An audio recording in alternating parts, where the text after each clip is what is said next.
Welcome to master handlooms. And మన sale beautiful collection చూస్తానండి. Kalamkari pattern వచ్చేసింది బాడీ మొత్తం with long and short Kanchi border వచ్చేసింది. చాలా అమేజింగ్ ఉంది సారీ. అండ్ ఈ సారీస్ ప్యూర్ లో కావాలి అంటే 18,000 వరకు బిల్ వేస్తారండి. ఈ సారీ చూడండి, చాలా అమేజింగ్ ఉంది. లెమన్ అండ్ లావెండర్ షేడ్ లో చాలా చాలా ఎక్సలెంట్ గా ఉంది.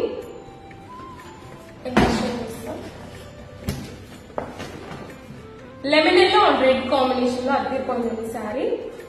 Long short pure Kanchi border వచ్చేసింది. And finally sea green and rani pink combination లో శారీ అయితే ఎక్సలెంట్ గా ఉందండి. మీకు ఈ saris very low budget price గానే అందిస్తున్నాం, ఎందుకంటే మనం మ్యానుఫ్యాక్చరర్స్ కనుక. సో మీకు ఎనీ శారీ నచ్చితే వెంటనే స్క్రీన్ షాట్ తీసి వాట్సాప్ చేసేయండి. అండ్ మన పేజ్ ని లైక్, షేర్ అండ్ ఫాలో చేయడం అస్సలు మర్చిపోకండి.